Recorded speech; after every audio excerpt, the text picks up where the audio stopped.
This week in East Brunswick, we'll take another look at the Playhouse 22 production of Barnum. Today, Dolly Vasta will concentrate on Barnum's elaborate stage rigging with set designer Ken Stelman. We'll hear the latest on East Brunswick's recycling efforts, now aided by a new BFI truck used exclusively for newspaper collection. On Seniors at a Glance, we'll visit a recent health fair and see several other activities at the Senior Citizen Center. Special Officer Mike Mansfield will offer advice on how to get squirrels out of your attic and how to keep them out.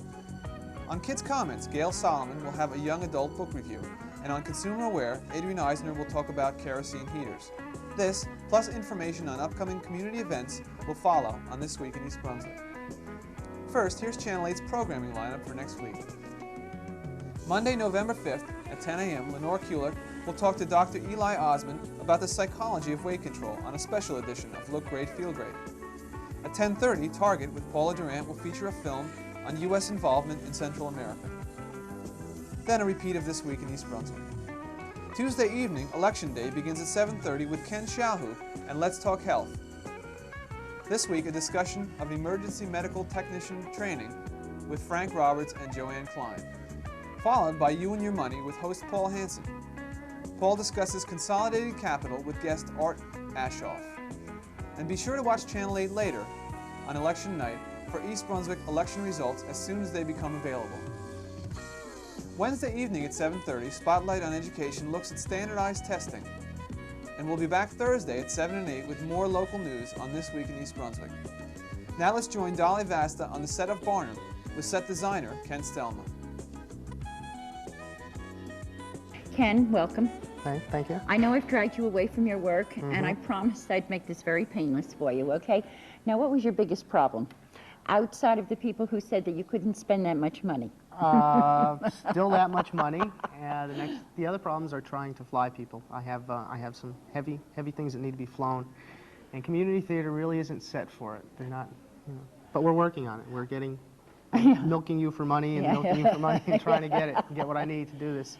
Well, so far it seems to be working because you have 3 trapezes that are here now. Right. Yeah, okay. 2 are permanent, so that was easy. Okay, and then you have a bar going across the back there for a high wire act, right? Yeah, that's a high wire act. I had a lot of help with that, some inside help from the theater group here. I have another tightrope out front, which still needs to be finished. It's coming along. Right, we're hoping.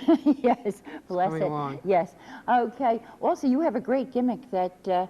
I mean, I hope you're still doing it. That's the wire that comes down from the projection booth. Yeah, but if they'll have to pay to see that. They'll have to pay. Yeah. Well, maybe we'll give them just a teaser. Sight? Just a teaser Right. Just of coming it, off, maybe. because that is really an exciting effect. It is and nice. I think the police are coming into raid because I hear sirens in the background. It's a nice effect. It's an expensive effect.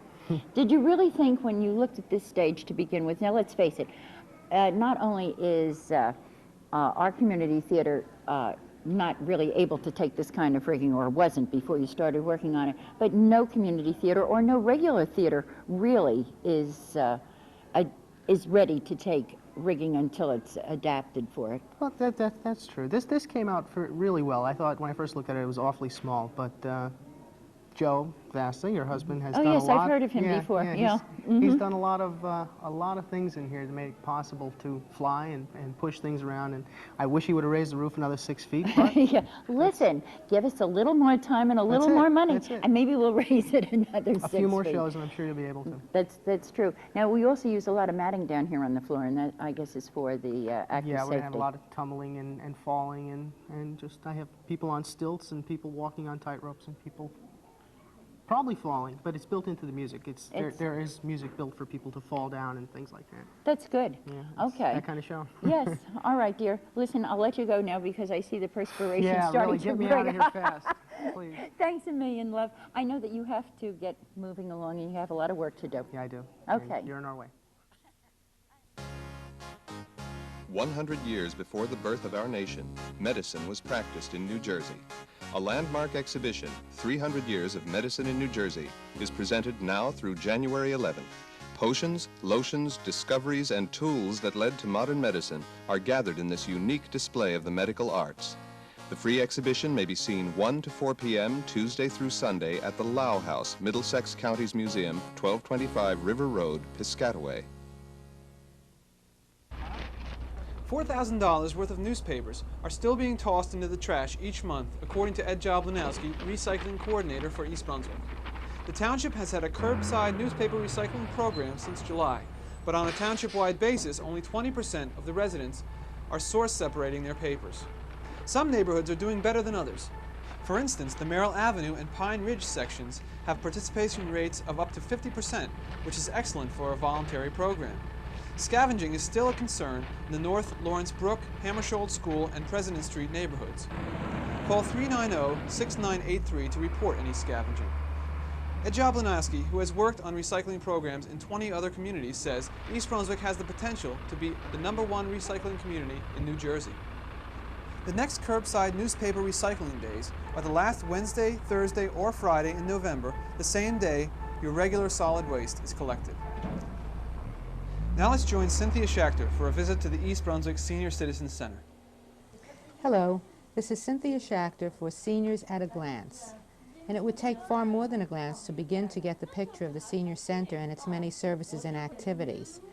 However, we are pleased that Channel 8 wants to look our way and give us this wonderful opportunity to keep East Brunswick aware on a continuing basis of the wide range of events at the Senior Center.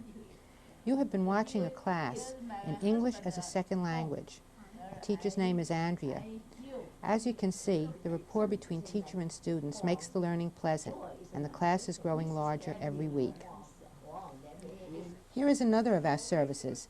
Men's haircuts are given every Tuesday afternoon, ladies' haircuts on alternate Wednesday mornings. The charge is nominal, but you must make an appointment in advance. And speaking of advance notice, our lunch program is a great success and is growing by leaps and bounds. But we prepare only for the number who have registered. So please, in order to avoid disappointment, be sure and register at least one day in advance. On Wednesday, October 31st, the Senior Center held a health fair. Alice Iacona, our township nurse, did a marvelous job organizing this event, and we all realize the time and effort needed to coordinate such a major effort. More than 150 senior citizens participated in this health fair, and we are very grateful to all of the volunteers, doctors, nurses, health technicians, as well as all the senior citizens who volunteered their time to make this day so successful. As you can see, there were informative displays about Social Security, American Cancer Society, Heart Association, and others. But this was not just an information day. This was a positive action day of the finest kind. With the assistance of students from the Birdie Cove Vocational Technical High School and many other volunteers, all kinds of tests were done. Blood pressure, of course. Eye screening for vision problems and glaucoma.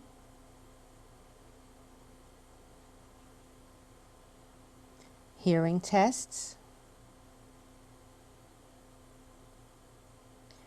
Blood chemistry tests. Examinations for oral cancer. Height and weight profiles, and a podiatry exam for foot problems. Surely this is an outstanding example of cooperation and organization to render a valuable and much appreciated service. And what's ahead for November? The November calendars are at the Senior Center and the library, ready to be picked up. Be sure and come down and get one. The annual Township Turkey Trot will be held on Sunday, November 11th at 1 p.m. at East Brunswick High School. Special races will be held in senior citizen age groups, so come on out and join the fun. More seriously, I would like to mention the fact that our Sunshine Committee is planning to expand its size in order to expand its services. Members of this committee are actively recruiting new members who can help with phone calls as well as friendly visits to some who may not be able to get about as much as they would like. In closing, each month Mary Cobell writes an appropriate poem for our newsletter. This is her poem for November. When time flies, where does it go? A child asked me, and I didn't know. Fall foliage is no longer in view. The wind makes us walk faster, too. Best wishes for a happy Thanksgiving to you. Hello, I'm Special Officer Mike Mansfield, East Brunswick Animal Control. I want to take a couple minutes of your time to talk about the squirrels and the problems they can cause around your home and how to solve them. This time of year, our calls for squirrels average 2 to 3 a day.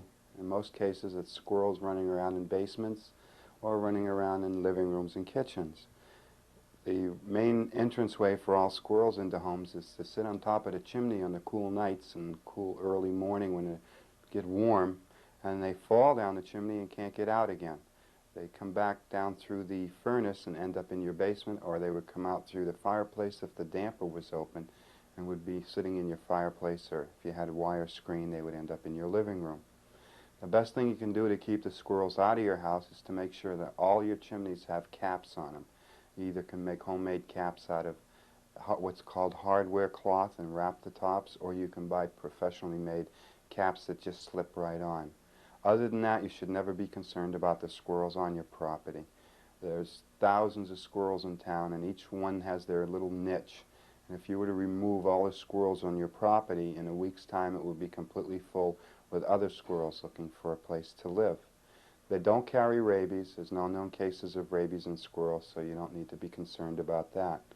One of the problems people complain about is they're digging up their lawns. Well, what they're doing is they're burying acorns all over the place so that in the middle of the winter when they come out of their sleep that they'll have a place to get something to eat. But normally they forget where they buried them. And so they have storage places in the trees and in the front lawn, in your chimney. Another way squirrels get in is they do love to live in attics, and they'll come in either through the vents on the roof, on the sides of your home. They'll come in through roof attics, and they'll come in along the soffit on the gutters. To prevent them coming in through these areas into your home, you should also use hardware cloth or a soft metal and just seal all the holes up. If they're already in there and you want to get them out, sprinkle mothballs all over the attic. A lot of mothballs, 4, 5, 6 boxes. Chase them out of the attic. You could also put a radio on with talk radio, which the steady sound of talking makes them nervous, and that will also drive them out. Once they're all running out, then you run up and plug the holes up, and that should solve your problem with squirrels. If you have any other questions about squirrels, please call me at 390-6960. Remember, we have to try and live with all the little critters. They were here first. Thank you.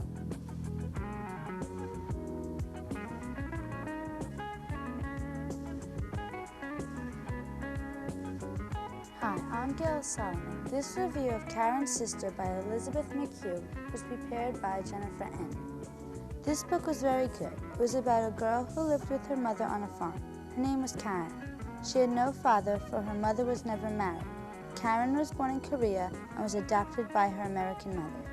One day, Karen's mother adopts another Korean girl.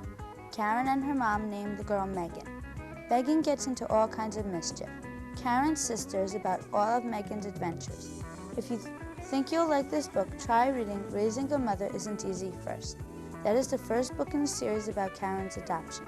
Both of these books will be interesting to children from ages 9 to 12.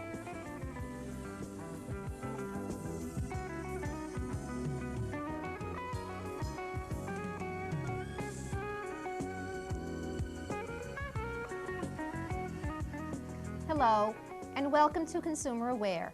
I'm Adrienne Eisner of the East Brunswick Consumer Affairs Office. Today we're going to be talking about portable kerosene heaters.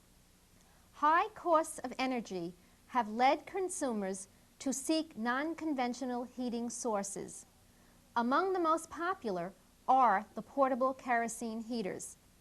While today's models are manufactured to minimize the risk of fire, there is still the danger of fire should the heater be accidentally upset, filled with gasoline instead of kerosene, or carelessly refueled.